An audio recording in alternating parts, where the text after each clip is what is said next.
ঘটনা হচ্ছে গতকাল রাত্রে হঠাৎ করে ফেসবুকে ঢুকলাম, দেখলাম যে এরকম একটা সংবাদ আমাদের এলাকার। তখন আমি সাথে সাথে ওখানে আমার স্বাস্থ্য ভাই আছে বাবু, আমি বাবুকে ফোন দিলাম, বাবুকে ফোন দিয়ে বললাম যে এরকম তুই বিষয় জানাস কিনা। বলছো ভাই আমি জানি, আমি বর্তমানে এখানে আসছি। তো আমি বললাম যে কি সমস্যা। বললো যে ওরা এক ভাই দেশে যাওয়ার কথা ছিল বিয়ের উপলক্ষে। তো এই উপলক্ষে স্যার ভাই একসাথে হয়ে এরা বাজার করতে গেছে, সারাদিন ঘুরে টুরে রাত্রে বাজার করে অনেকটা হোটেল থেকে খাবার খাইছে, খাবার কি এরা বাসায় চলে যাচ্ছিল। প্রতিমধ্যে বাকিটা আমরা জানি না। এরপর আমরা স্থানীয় মানুষ যারা আছে তাদেরকে জিজ্ঞেস করলাম যে তারা নাকি সকালবেলা দুইটা চায়ের দোকানের ছেলে ওনারা আসছে, আসি দেখছে গাড়ির দরজা বন্ধ কিন্তু গাড়ি চলতেছে। তখন ওরা ডাকাডাকি করার পরে ওদের কোনো সারা শব্দ না পেয়ে ওরা পুলিশকে কল করলো। ওমান পুলিশ এসে দরজা খুলে দেখলো যে গাড়ি চালু অবস্থায়, তাদের গাড়ি এসিও চালু অবস্থায়। তখন তাদেরকে এখান থেকে নিতর দেহ অবস্থা উদ্ধার করে পরে পুলিশের থানার মধ্যে নিয়ে গেল। ওখানে ডাক্তারের রিপোর্ট বলতেছে যে ডাক্তার বলছে তাদেরকে মানে এরা জীবিত না, এরা মৃত ঘোষণা করছে। তো পরবর্তীতে ওখান থেকে ফরেন্সিক রিপোর্টের জন্য ওটা হচ্ছে জায়গায় ঘটনা ঘটছে, ওই জায়গার নাম হচ্ছে মোলাদ্দা। দীর্ঘদিন আমি ওখানে আছি। মোলাদ্দা এর মধ্যে আমি বারকায় থাকতাম, আমার থেকে মাত্র 7 মিনিটের দূরত্ব। তাদের সাথে আমার সম্পর্ক ভালো ছিল, আমরা ওখানে যাইতাম, ওখানে গিয়ে ওদের সাথে কথাবার্তা বলতাম মাঝে মধ্যে।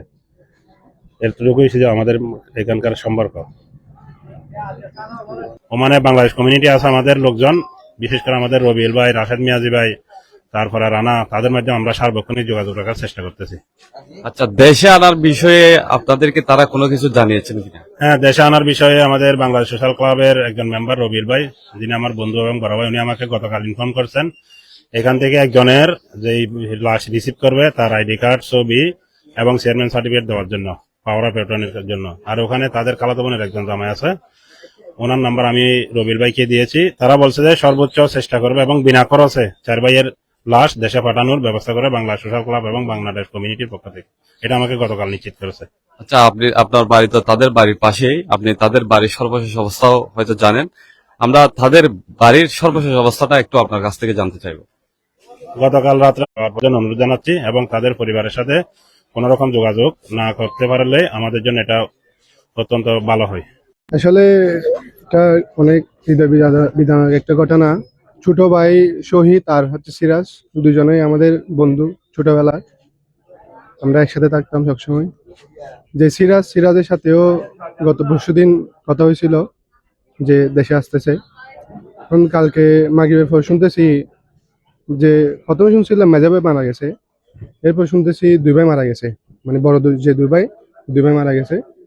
তো আস্তে আস্তে আমাদের প্রবাসী ভাই যারা ছিল তাদের মাধ্যমে খোঁজ খবর নিয়ে জানতে পারি 4 ভাই মারা গেছে।